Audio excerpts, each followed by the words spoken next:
Now, turning back to politics, the Zionist spirit is broken. Party leaders Ayelet Shaked and Yoaz Hendel ending their short-lived partnership, and largely because Shaked is willing to sit on the right under Benjamin Netanyahu, while Hendel is not. Returning to discuss this and more, political analyst and editor of HistoryCentral.com, Marc Schulman. Marc, good to have you back. Now, can Shaked or Hendel's parties make it into Knesset on their own? Because right now, they're polling very low. I can't imagine it working for either of them.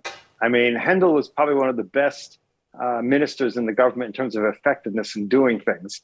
But people don't vote on effectiveness in this country. So I don't really see who the natural voters are at this point.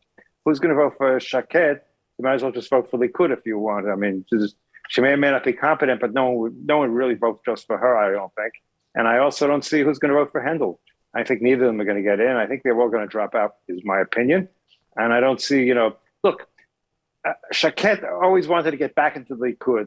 As long as Netanyahu's there and Sarah Netanyahu's there, it's not going to happen.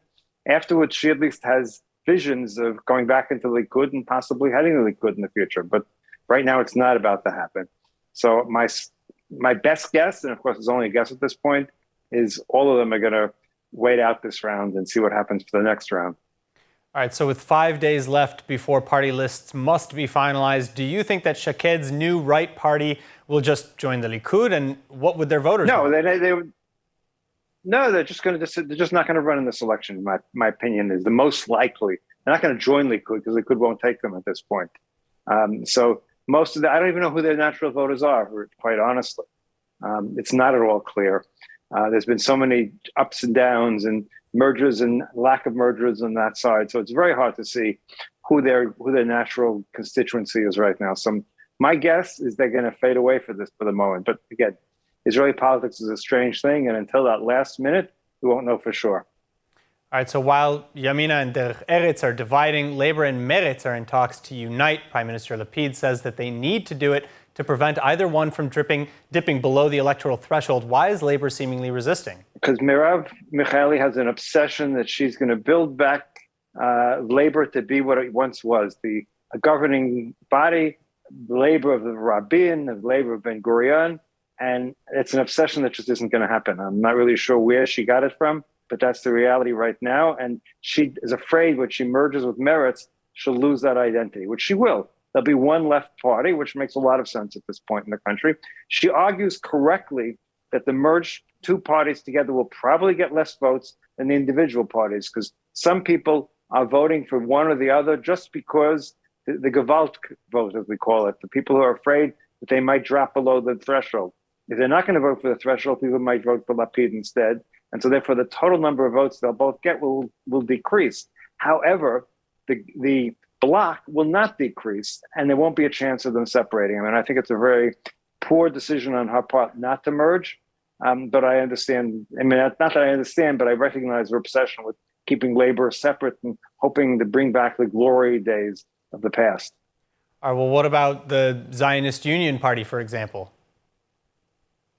Well, the Zionist Union Party is, to some extent, some part of the Labor Party in the past in terms of all of the security people. I mean, now you have Gantz and you have Eisenkot, and so it's much more that. But they're pretty far to the right of where Labor and Meretz are. There's no question. I mean, Lapid is somewhere in between the two of them. I mean, right is a very strange term these days. I don't even like the term anymore because I'm not sure what right and left means, extreme and not extreme. I mean, there are differences right now between the right and the left, quote unquote, the normal right and left is not all that big in Israel because there isn't a possibility of any peace agreement anytime soon. So it's not likely to have any, bearing at the moment. On economic issues, there are some differences, but people don't vote in this country on the economic issues. They don't even understand the differences between them. And I'm not sure the parties themselves understand the differences. So it's a strange world of Israeli politics in that sense. All right, so then Netanyahu's Likud party is again campaigning hard in Arabic in efforts to galvanize Arab Israeli voters to his side. But previous such attempts produced marginal results at best. And on top of this, the Arab Israeli turnout is expected to be lower than ever. What are your predictions for the Arab Israeli vote? I don't really have a prediction for the turnout, but that's why he's voting there. In other words, he's not expecting their votes. He's hoping not to get their negative votes. In other words, the Arab Israeli population has turned out to vote against Netanyahu. So he's hoping by playing nice they won't be so enthusiastic of coming out and voting against him, and therefore the numbers will decrease, and that's what he's looking for. He's not looking for votes. He's looking to decrease the turnout, and that's what his goal is right now. Do you think it'll work? Hard to say. I mean, there's no great enthusiasm in the Arab Israeli community in terms of voting this time. And so I think it'll be down, but, it's very hard to make predictions on turnout. This is something that's people decide on the day of the election. Where am I going to go? Is it convenient? Is it not convenient? What's the weather like? All those sort of things. And to really make those predictions is very, very hard. Israel's had a rather up and down turnout situation, always higher than, let's say, the United States, but lower than some of the places in Europe where voting is required. All right, Marc, thank you so much for joining. My pleasure. Have a great day. Hi everyone, it's Emmanuel Kadosh. I wanted to invite you all to subscribe to ILTV Plus, where you can find our daily news and updates about Israel.